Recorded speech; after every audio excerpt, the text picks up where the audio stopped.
Mozilla. It just doesn't work. You can't get audio out of the friggin' browser to save your life. And it's just, God, it's so frustrating. And it's probably just drivers up the wahoo so much that Mozilla's like, I don't know what to do with all this crap. So, how's Especially everybody PCs. doing?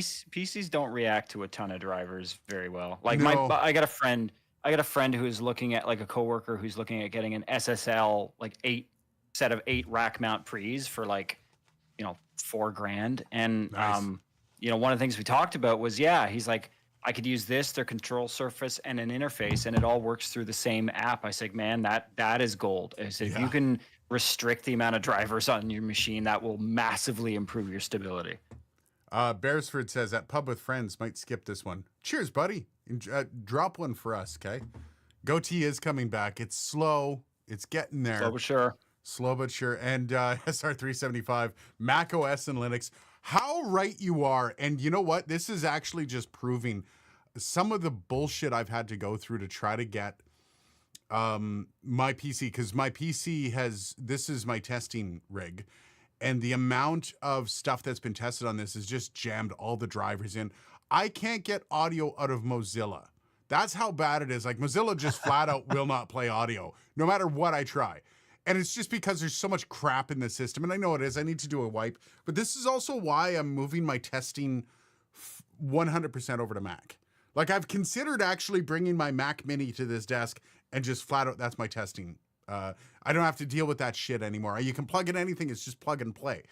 We'll see, though. Like, I saw the new MacBook Pros that were just announced with the M3s. They're nice, but God, are they pretty. They're expensive as well. Mr. Awesome Sauce. Honestly, I like the current mild goatee more than the old one. Looks cleaner. You know what? I'd agree. However, it's really hard to maintain to this level, and people are just starting to get used to the amount of chin I actually own rather than having that big.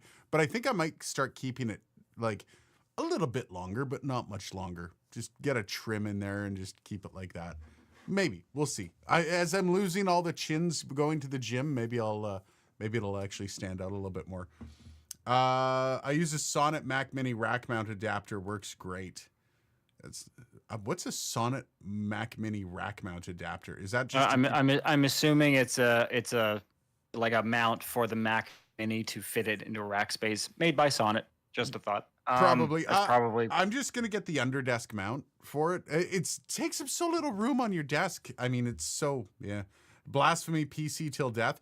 DJ Play Nice. You know what? You're right. I love PC. I prefer PC for a 99.9% of things.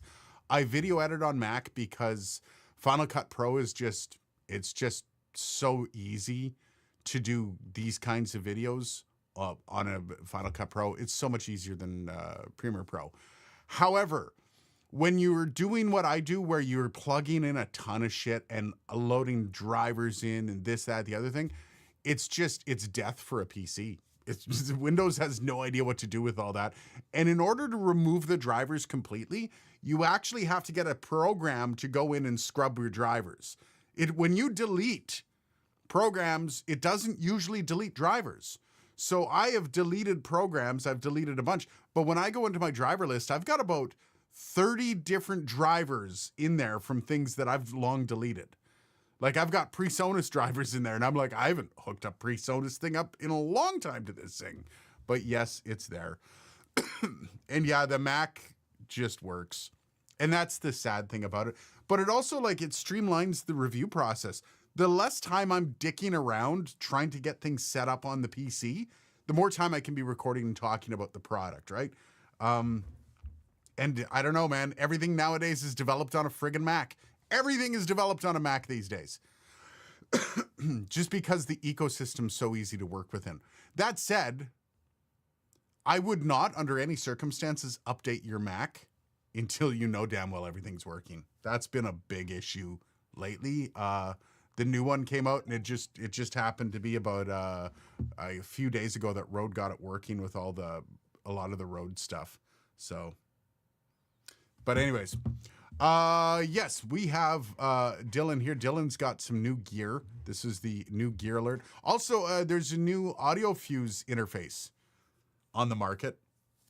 uh, which I didn't know if Dylan wants to talk about. It's not nowhere near up my lane. It's all line inputs, which I guess. Oh yeah, we were talking about that. Yeah. Yeah. I could see kind of like how it would be useful, especially if you have a lot of like, if you're going from converter or from preamps into it, right? Like you've got a line level from a preamp right in. But I don't like my setup. It has no use for it right now. And Yeah, that's it. Like if you've got outboard gear that you really like, and I mean obviously that's not going to be super common in the podcast space, but I mean you work with a guy that uses an external pre. Yeah. And so there is a niche for it. It's is it a requirement? No. No. No, certainly not. But yeah, I mean, if you've got an interface that has a bunch of extra line inputs, you can either connect obviously like a line level source to it, like another computer, or a number of active sources, or you could plug in a mic pre and expand your mic count. Yeah. So that guy who works with a mic pre, he does a noise capture, so a room capture before every recording. And when he gives me that, it's literally like it's noise gated. That's how quiet it is. And like he compresses the crap out of his stuff. Like, well, not compresses the crap out of it. It's actually pretty decent. However, like it's all to neg one. It's limited. So it's boosted everything. All that stuff happens. But still his room tone is like nothing. When he stops talking, there's no noise. It's amazing. Which when you're talking about actually setting up a professional setup, there's a reason for that, man. So do you want to share with the class what you got, Dylan?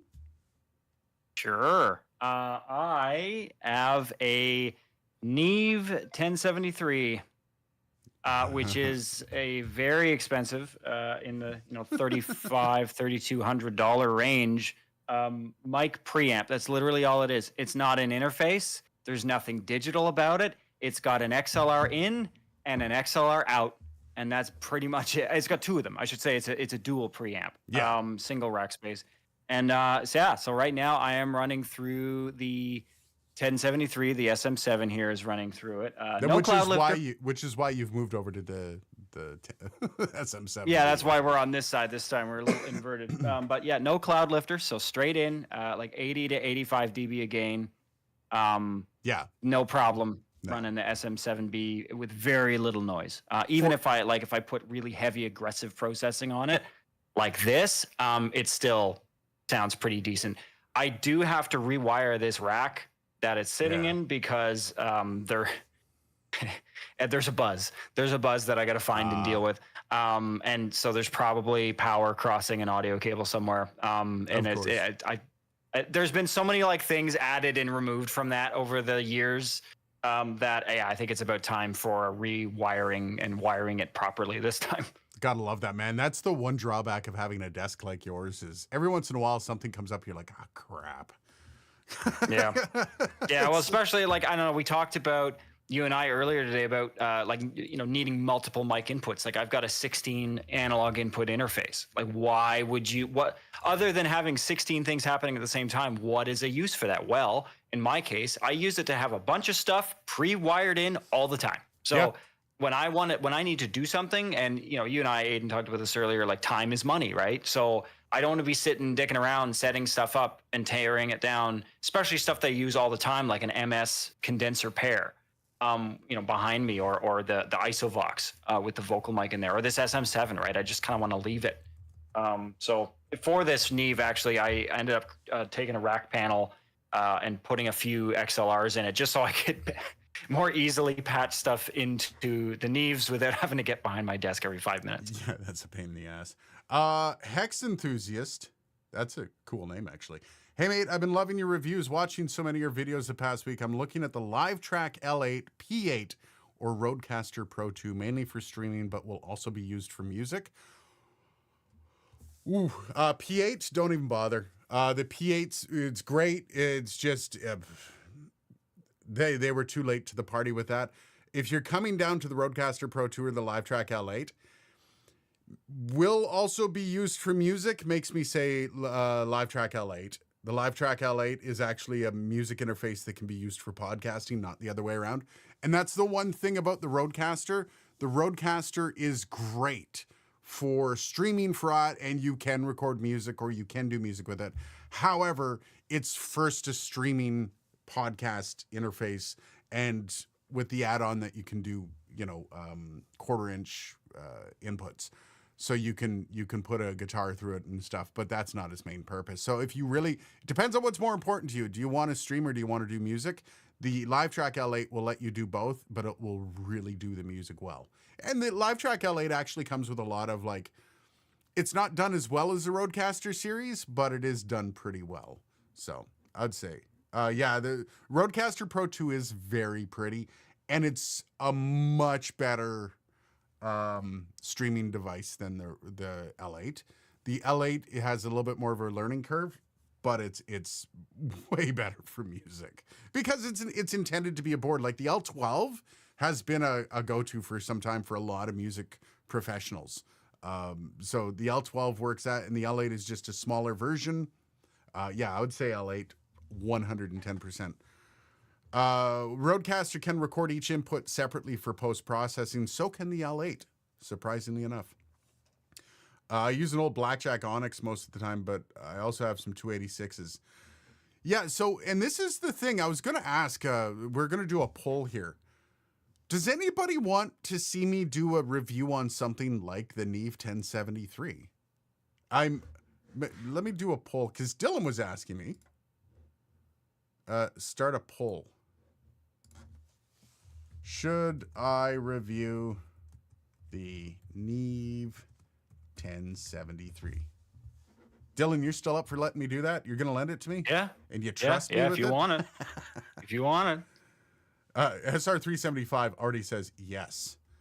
That was quick. Okay. Well, and I think it's one of those things like, okay, so if you've worked in a major, like a large format studio, you've used one of these at some point.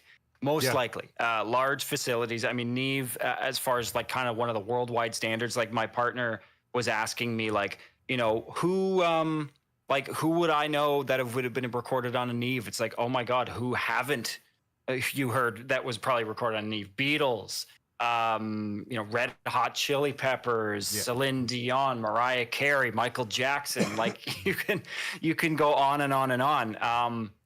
And then I guess the question is why? Why would you spend such a ridiculous amount of money? SR375, it's rack mount. I didn't know they had the lunchbox format for that, did they? Yeah, they do. The LB. Yeah. I didn't know that. Yeah, and it's way cheaper too, which is kind of nice. So if you're into the 500 series, in fact, you and I, Aiden, were talking about that Cranbourne. Yeah. Right? You could just fill that thing up with LB or 1073 LBs. In this case, the one that I have is the 1073 DPA.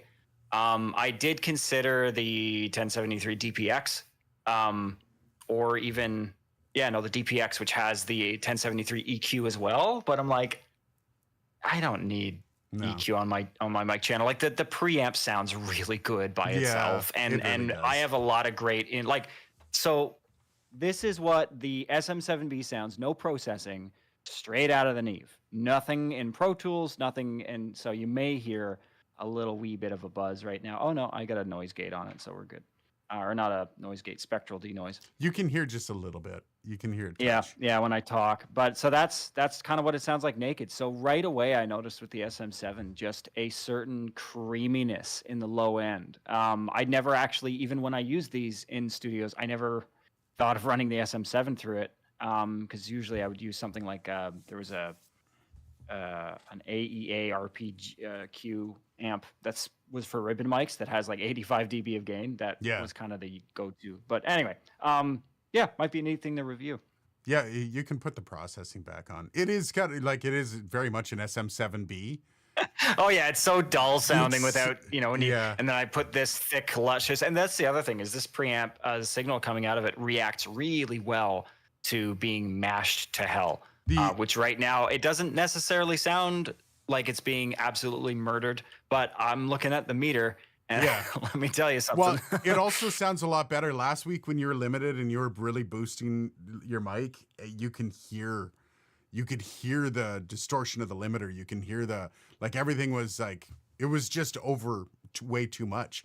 This one Oh just yeah, sounds buttery smooth. buttery smooth. Well, As and a lot of that too is radio gear, right? I mean, the yeah. piece that I run my RE27 through, one of the engineers at work nicknames it the chainsaw because those things are so aggressive. SR375 wants to know, lunchbox rack, what is the difference between the two of them? Is there a difference? Like, So from a quality? lunchbox is a tiny rack basically, and they call them lunchboxes. You can get so the actual proper name is the 500 series. So Yeah. the 500 series modules are just tiny, and so generally to get into that world, you need some kind of a chassis, and so you Yeah. can get, like, I know Audient had like a big 10 unit rack space that took up like I think 4 or 5 rack slots, like really compact. Well, For even that, 10. even the Cranbourne had this too, right? Yeah, But yeah, is there a and so difference? Would there but be? there isn't really. I mean, I would say obviously the circuit design is going to be different. I mean, the original 1073 was part of a board. It was part of a console, and then they sort of converted into a rack format, which gave them more or less enough real estate to get the same schematic in the box. But when you get into the 500 series modules, you really have to kind of rethink how the circuit is designed, just topographically, right? Yeah. And so because of that, I mean, it would be fair to assume, I've never done like a lab comparison between the two. That might be something to do in the future, actually. That would be. So well, Okay, yeah, you need. it's only 1,300 Canadian dollars for the 1073 LD. Yeah, just give it a try. Actually, but that the might nice be thing worth about it. the nice thing about the 500 series, and the reason they call it the lunchbox, is because you can get these little portable rigs, right? These little Yeah. 4 to 6 unit little boxes that you can just carry around with you. So if you're going to a studio and you've got a special little set of your own modular modules, you can kind of, as a producer, you can bring your sound with you, which is Yeah. kind of nice. That is kind of cool. Yeah, whether or not it sounds different, we'd have to like actually XY them. And considering the AMS Neve 1073 LB is $1,335, I don't actually, that might actually be worth it to buy and try it out. I was gonna say, if you want to do it, I got the big boy now, so I don't. Yeah. I don't need one, but you're more than welcome to, Damn, like use it. I didn't realize they were only $1,300. That's Yeah. Well, again, remember the one that I have has 2 in it. Yeah, It's a dual. It's a dual so pre, that which would is be why it's like up. 2,600. So, but this also has the big red knob that gets you all hot and bothered, right? Oh That's- yeah. that's Well, a- and so that's interesting to talk about quickly. Like what is interesting about these high quality preamps? They don't have one gain knob. No. And this is common knowledge too. And there's a lot of preamps in the market that the Focusrite ISA, which is like a very high end Focusrite set of preamps, like renowned in studios, kind of like professional era of Focusrite. And they have like a kind of a main gain selector knob, which is like detoned or whatever. It's clicks. Yeah. And then it's got like a trim, like a fine tune kind of trim pot. And so the way that it's set up is, instead of having a single gain circuit that you just kind of sweep with a single pot or a single rheostat or whatever, you've got actually a bunch of separate gain circuits that are all in like 20 dB increments. So each gain circuit is kind of hand designed to offer the amount of gain that you need. And then you've got like a plus or minus 10 dB trim knob to kind of get that exact level in there. And so that's how this Neve works. So you kind of have to figure out, okay, do I want like neg 80, neg 70, neg 60? And then you can kind of play around within that. Nice. Yeah. Sorry, I'm getting sidetracked We're getting by some behind. of the questions here. No, we're not getting behind that bad. Hex enthusiast, you're welcome. Cheers, brother.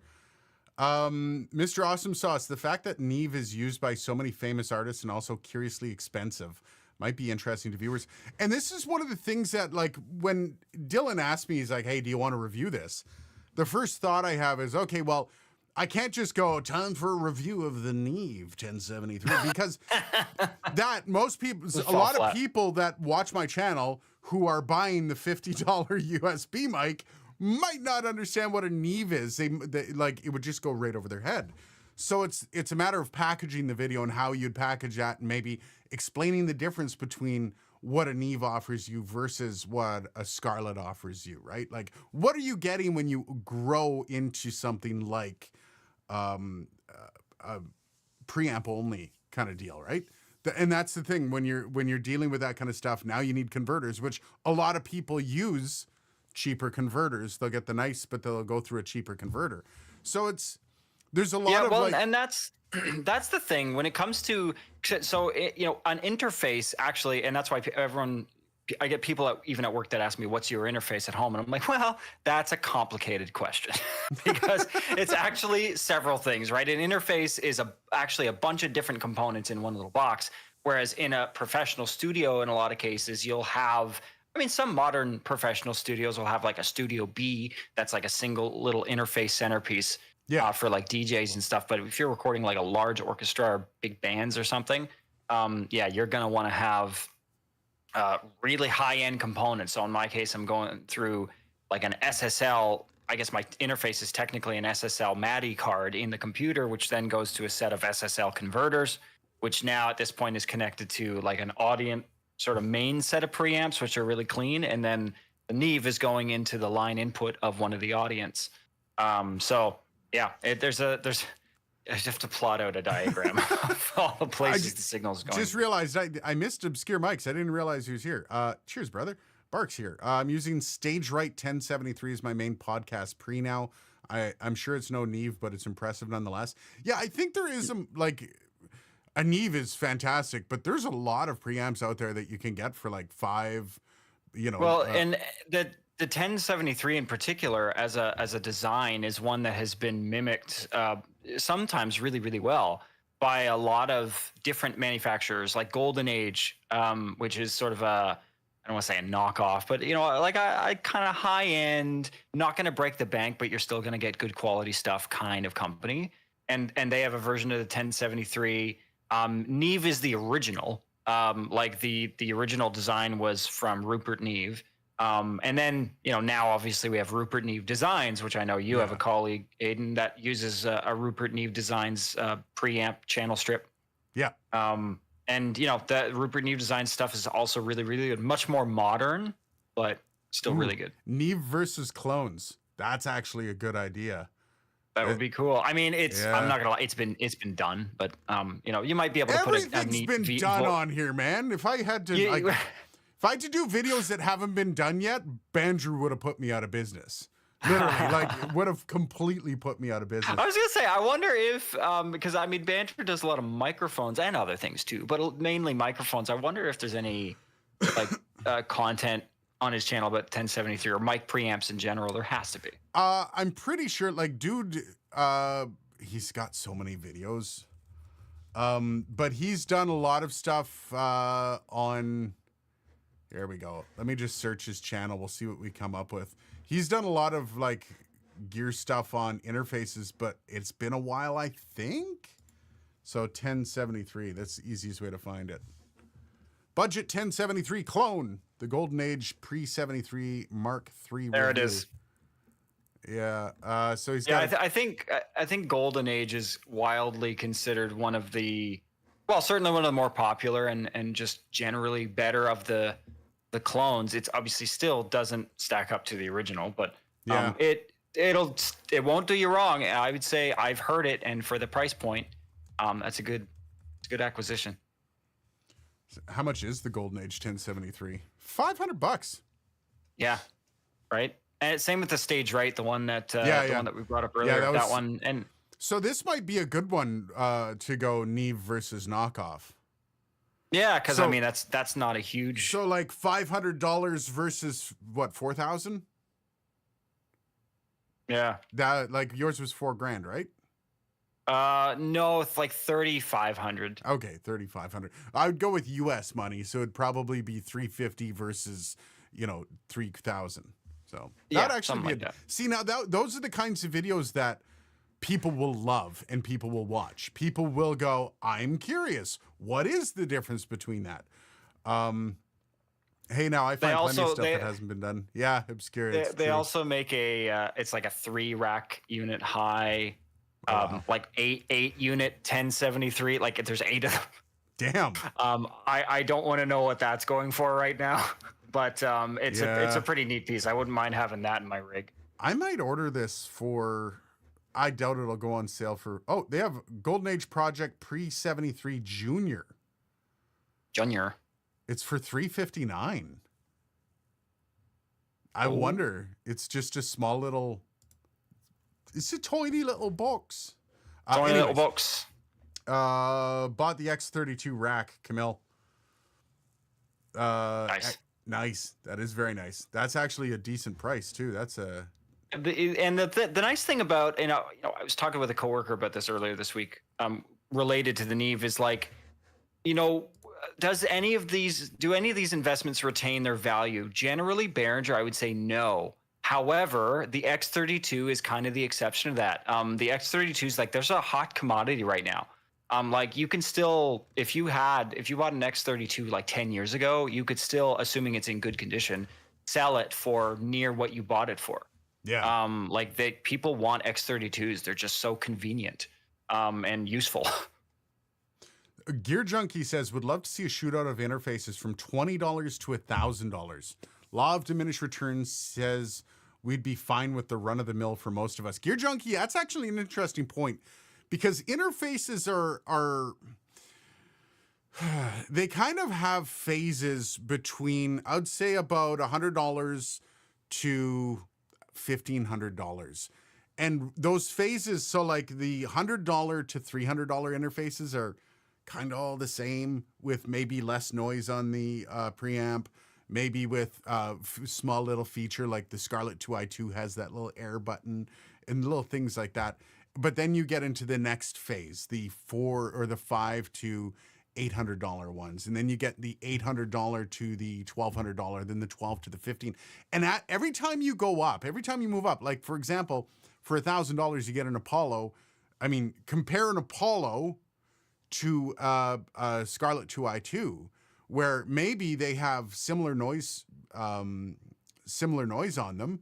However, what the Apollo offers is 10 times more than what the Scarlett offers. The Scarlett comes with some free plugins, and they're garbage plugins that nobody ever uses. Then the Apollo has, all of the whatchamacallit plugins. So it's God, Universal Audio plugins. It's that's the kind of stuff. And it would be an actual interesting video to show how interfaces get better the higher up you go. But it's funny when people like usually message me, they're like, dude, I'm down to getting the Scarlett 2i2 or getting this other one that's the same price. Which one should I get? And it's like, they're the same. Like they're around the same price point. Interfaces are essentially, unless one has something that you really want, like MIDI inputs, they're basically the same. I don't see any differential with a lot of that stuff. Is using a shock mount with a handheld mic like an SM57 or SEV7 at home useless? Not at all, especially for table bumps. Yeah. Unless you're holding the shock mount, sure, you're going to look a little dumb. But sorry, with Behringer, due to their ethics, I refuse to buy any of their gear. Yeah. Yeah, find that problem there, Dylan, with the X32? I mean, it's so closely influenced and inspired by, when at the time it was another company, but now it's the same company, Midas or Midas. Yeah. Somebody said it's Midas recently, and I was like, sure. Well, it's like Behringer. like Behringer. I don't say Behringer. I'm trying to, but it just doesn't. It doesn't go through. Yeah, I say Behringer. I know most people. I've heard Behringer commercials, and they say Behringer. So well, I'm I just say going solder with that too. So eat it. Oh yeah, solder. So should I review the Neve 1073? 77% yes, 23% no. I'm gonna put that end poll because I've got another one here that I want to talk about. So guys, let's get into a question or two. This is one, I'm going to actually put this one out to Dylan here. So this comes from Lewis Williams, 1893, Dylan. And Lewis wants to know he says, recording on better equipment future proofs your content as best as possible. You never know how else your stuff will be broadcast or consumed in the future. I equate it to the video side. This is an interesting take. This is one of those takes that kind of bends your mind. Like, if you go back in the audio world, 20, 30 years, man, you go back 7 years. The equipment to record audio 7 years ago at the entry price point was trash in comparison to what the entry price point is now. So if you recorded audio on a shitty Gen 1 Scarlett 2i2, it's going to sound worse than the entry level product you can get nowadays. But is there any, like, you can go back to wax cylinders, for crying out loud, being the best thing. Is there any, like, do you think this is true, Dylan? Like, is this something, should we be recording our podcast on the best quality possible just to future proof it for future listeners? Here's the thing. I mean, it doesn't hurt, but don't feel, I get annoyed because I think sometimes people hear something like this and they feel this obligation to go out and spend thousands of dollars in order to like, oh no, I don't want my thing to become irrelevant. It's like, your thing's going to be probably irrelevant at some point, whether you like it or not. But, that said, I do think, how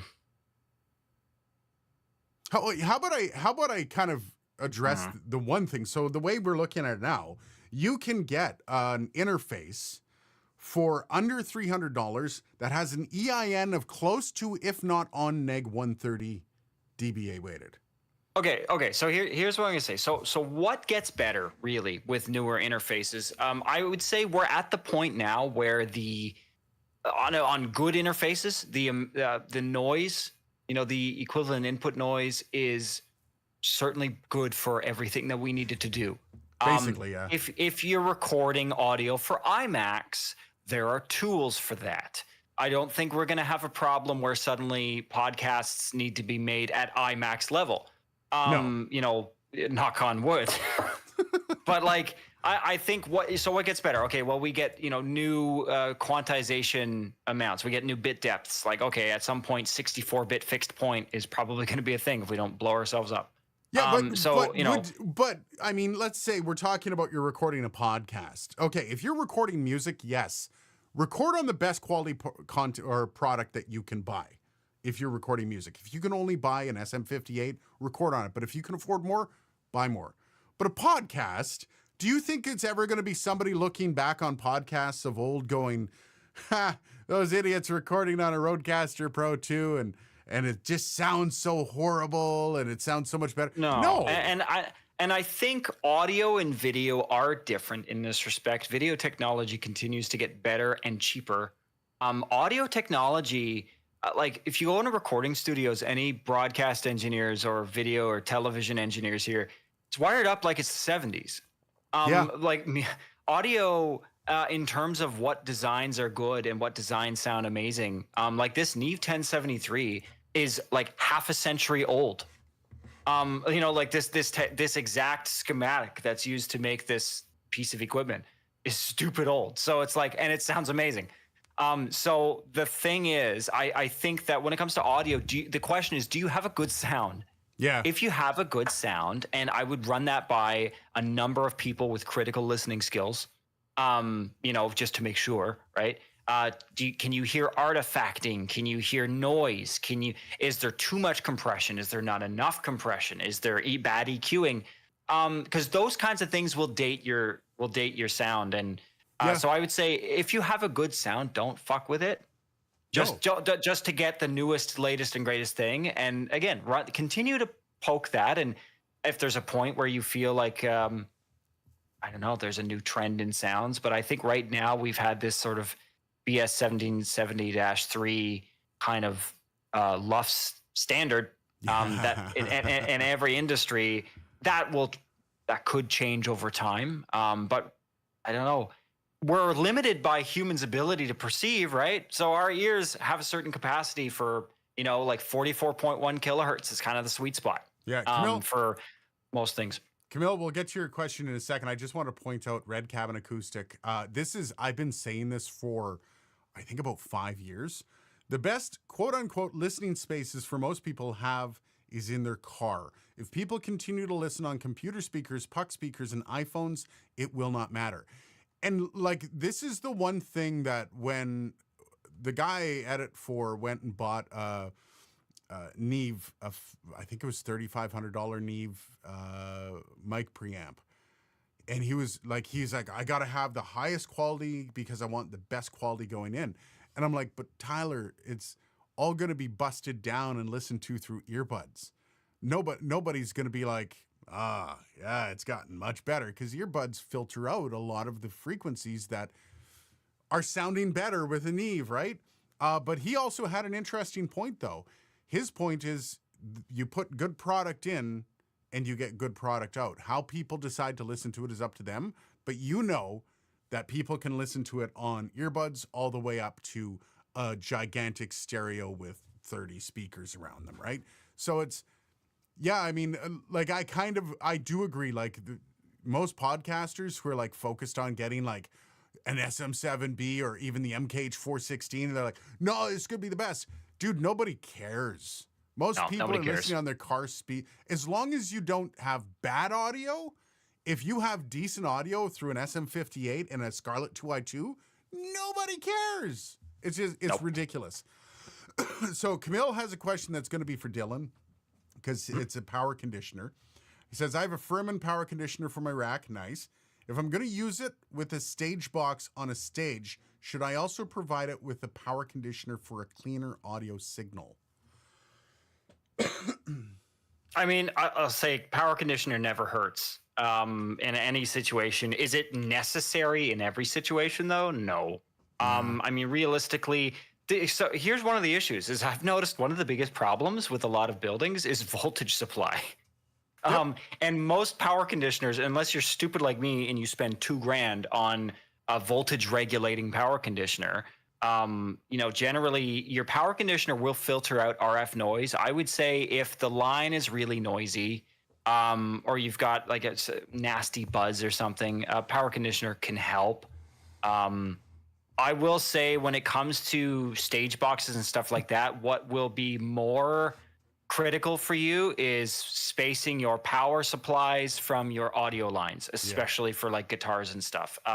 Audio and power should never cross. No. Audio and power should never cross. And if they do have to cross, they need to cross at a 90-degree angle to minimize the cross section that they're crossing over at. And it's a good rule of thumb. Some people say like 18 inches to 3 feet of space between where your audio and your power is, because power lines generate an electromagnetic field, and that electromagnetic field turns into a voltage, a signal on other wires. So if you've got a really chonky, you know, a power cable powering a 500-watt halogen lamp on a stage, and you've got that running next to your unshielded or unbalanced guitar cable, that's going to be a problem. It's going to be a rough time. And even like, you know, microphone signals, though. Microphone signals are very weak signals. So when the, you know, preamp like the Neve is trying to boost it by like 60 to 80 dB in some cases, you know, it's going to bring anything that's not covered by the balancing of the cables with it. So yeah, I mean, I would say if you can afford to either bring your power conditioner with you or get another power conditioner to use in a stage scenario, it doesn't hurt. Yeah, I love SR375. Don't use a square wave UPS. No, do not. I bought a UPS 2 years ago. We had a power outage here, and I bought a UPS for that you can hook up to your car, and it was supposed to be a power conditioner that would give you really good power. And I was like, it was like super expensive. Bought it, but it didn't tell you anywhere that it was a square wave UPS, basically. So it's useless. You can't do anything with square wave. It's literally trash. You can't charge anything with it. You can't plug in your laptop even. It just won't do it. So yeah, square wave's pretty garbage. Red Cabin, I've voiced introductions for parties in Amsterdam. Sounds like we're crap without subs. We need to create for the space and equipment used for playback. Yeah, 100%. I'd agree. And it's funny you bring that up, and one thing that's come up recently on the mastering side of things is back in or I'll make it brief, but lengthy conversation in and of itself. But back, in the early 2000s, a lot of mastering engineers, their sort of lowest common denominator for what does my mix need to be most compatible with? It was like earbuds and laptop speakers, which have kind of a similar cutoff. Yeah. Yeah, I'm too loud because my processing is really obnoxious. Let's go to the more normal, the more normal processing. The more normal And processing. but we were mastering for earbuds and laptop speakers because that's what most people who are downloading an MP3 off Napster, right? That's what everyone's listening to, or Groove Shark or whatever. And then, but Bluetooth speakers coming into the picture kind of completely changed the mastering landscape, because now we have a problem. The problem is that for laptop speakers and earbuds, what I want things like bass guitar and kick drum to jump out a lot more, because if you've got a playback environment that's going to cut off at like 150 or 100 to 120 hertz, that's a lot of my bass frequencies are there. So I would add harmonic saturation to the low end to bring some of those the harmonics of those lower frequencies up in the mid range. Right, so I get some of that meat from the kick drum and from the bass coming through again, even on a shitty playback system. But Bluetooth speakers already do that inside themselves. The DSP in most like Bose or whatever Bluetooth speakers have, because they can't actually emit those frequencies either, and they know that. So those machines are designed to affect the signal. So if you're doing that in the mastering of the track and the speaker is also doing that, what you end up with is some really muddy sounds, some really muddy tracks. Coming through Bluetooth speakers. So yeah, 100%. It's about mixing for the environment. Yeah. Actually, sorry, I'm off that page there. I'm coming back. Liberty Dude said earbuds of tomorrow may reach top quality levels of today. That is true. But I also challenge, like, when you're looking at like, oh, you should get the best quality gear for the job because of that, an SM70 or SM58 doesn't sound bad. Right? Like maybe you don't get a Maono for that reason. Maybe what you're getting is a standard, right? $99 standard like the 58 or the V7 or whatever you want. I don't think you need to spend a lot. Somebody earlier brought up the law of diminishing returns, and that is 100% true. Are there like U87 knockoff microphones that sound just as good as the $4,000, $4,500 U87? Yeah. Or at least they're like, they're 80% of the way there for 40% of the price, right? And that's the key, is that when you're trying to make a business out of your stuff, trying to minimize your capital expenses is that's kind of a must. So just going out and being crazy and investing in stupid expensive stuff, expecting it to be like that proportion better than what you were already using, it's just no. Especially when you get to things, I would say like $1,500 to $2,000 is kind of the cutoff point of that law, in my opinion. Yeah. You get higher above that, like you spend $5,000 on a API, mic pre or mic channel strip, and it's like, I mean, yeah. Can you get similar results with the preamps on the Arturia AudioFuse Studio? Probably. All right. Probably. Quick question here. Let's go back to Q&A questions. This is the last one before we go. This came from Artura Sikis. I think. Sorry if I butchered your name, buddy.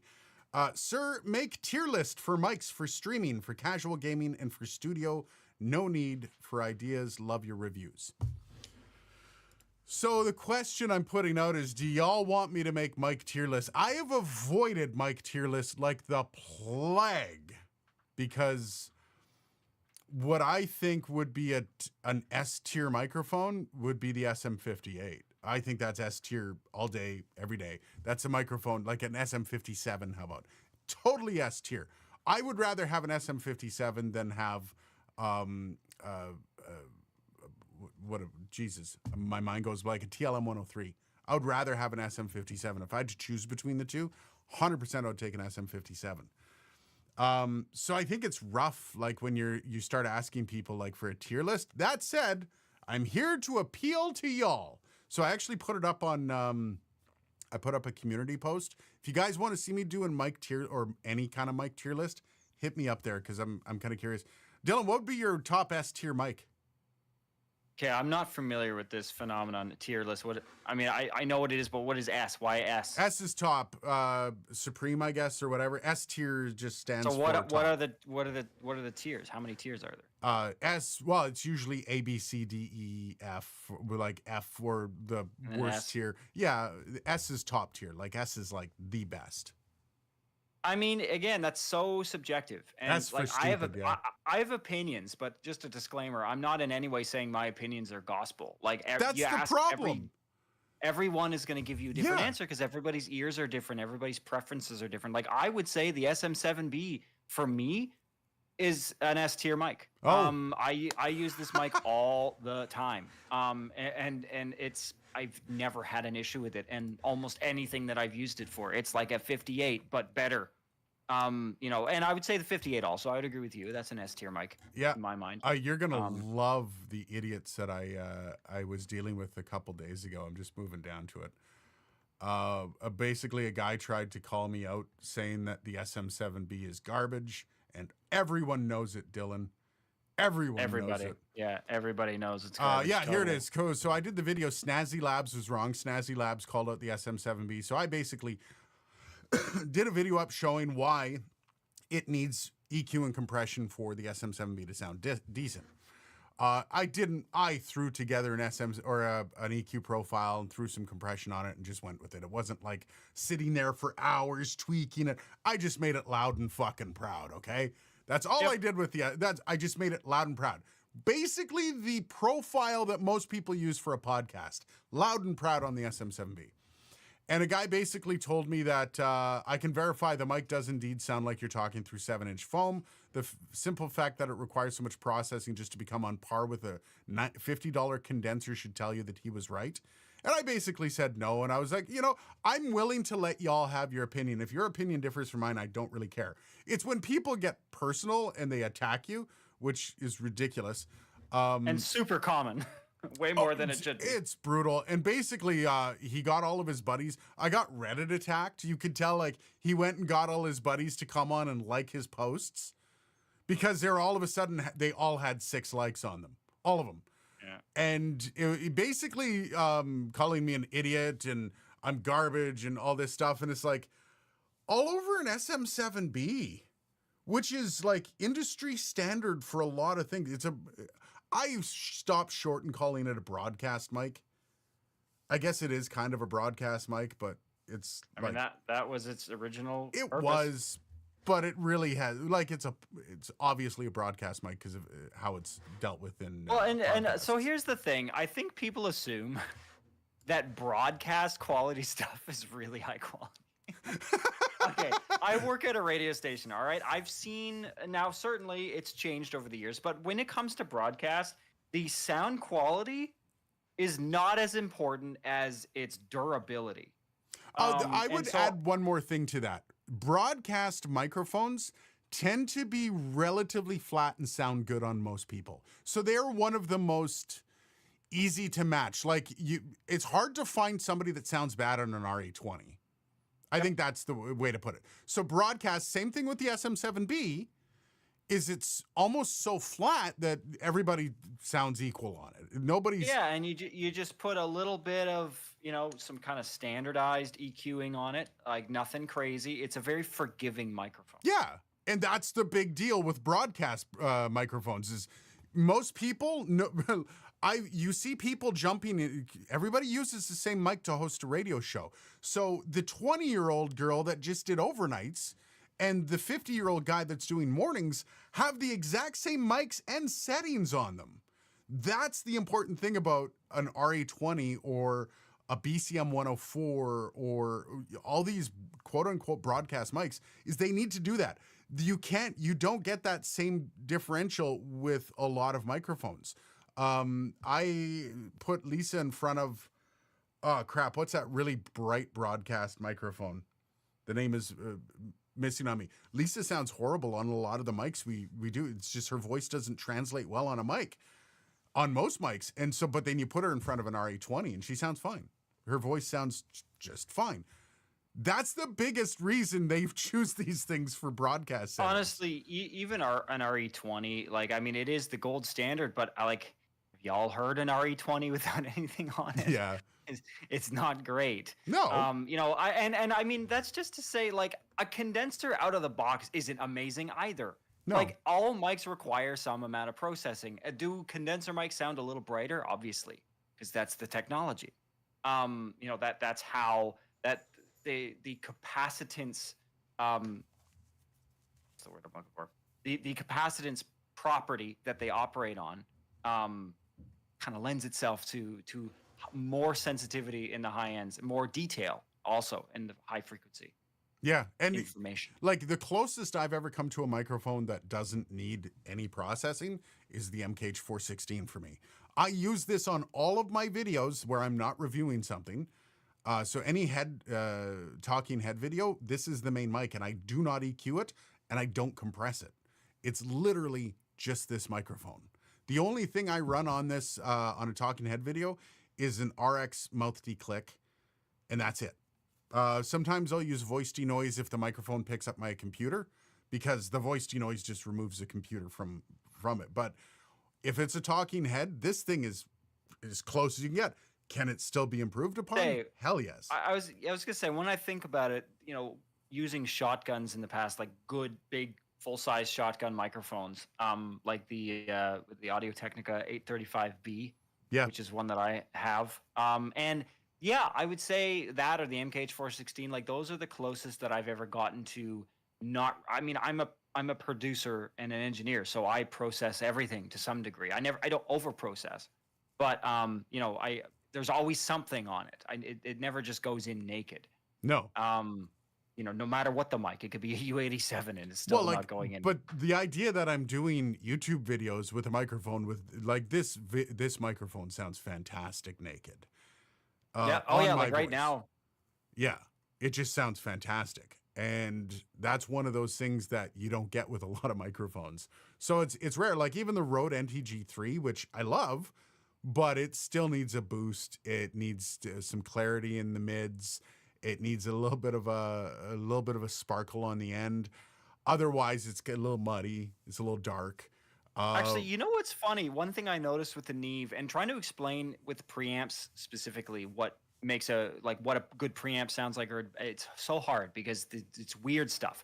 Like, so for example, I find the Neve actually opens up the SM7B more. Like I can hear the room more clearly, which is actually not a good thing. I don't want to hear the room. Yeah, more I can clearly. hear quite a bit of the room as well. Yeah, the clarity. And it's being gated right now too. So it's like there's Wow. yeah. Well, remember you were and- going to get and- that the treatment, eh? You're going to yeah, need it so now. yeah. Now I'd be interested to see. I haven't recorded. I've got the ISO mic in the ISOVox going into the Neve, so I'm going to be really interested to see Ooh. what that looks like. Yeah. Yeah. All right. So it's 6:05. I'm literally done. My brain isn't even working. I do want to point out before I go, Liberty Dude, though, this is my perspective on the tier list. And this is why I haven't done one. And I've seen a lot of guys do these tier lists. Liberty Dude says, not a fan of tier lists. Microphones have best use case. I do kind of agree. Like, I don't believe all mics have best use case. Like an SM58, you can use for anything. You can mic a squirrel's fart with that and it'll sound fantastic. Although you really want to get that high gain for something like that. However, I do believe there are certain mics that are use case, and it's true. Like, how do you put up a microphone like a kick mic, a mic for a kick drum on? Do you do a tier list for just kick drum mics? Like, No, you can't. You would have to have one for like rock, for jazz, for Exactly. for like folky country stuff. Like it would. And There's like too many variables. best voiceover mic would only be pertaining to my voice, right? Like for example, you know what the SM7B back when I was first introduced to it, you know what it was sold to me as? It wasn't What? sold to me for vocals or for No? voiceover. No, or for broadcast stuff. It was sold to me as the best mic to record horns. yeah. Oh no. That's part of the reason. And I stand by that. If you need to record a sax, amazing microphone to record a sax. Do you or a take the trumpet or a sock trombone. off for that? Depends. For a soprano or alto, they're kind of pointy and they annoy me. So I actually for those I put the big clown nose on it. Oh, that's fair. That's fair. The talk radio one or whatever. But for like a baritone, I want some of that weird airiness of it, so I might take it off. Yeah. Again, so many variables, so many things that would impact. And then yeah, after getting it, I'm like, oh, this sounds good on kick drum. Oh, this sounds good on snare drum. Oh, this sounds good on bass amp. Sounds good on everything. Good God. Yeah, pretty much. Yeah, it was just like, oh my God, this is like the SM57, but just better in every possible way. This is interesting. So I've gotten one. It gives orientation can be updated every year. I don't know. We'll see. We'll see about a mic tier list. We'll see. Again, I kind of agree with Liberty Dude about that. So yeah, anyway, same here. guys. Thank you for the likes. Thank you for the love. Everybody, have yourself a great week. We'll see you next week, same time, same place. Cheers. See ya.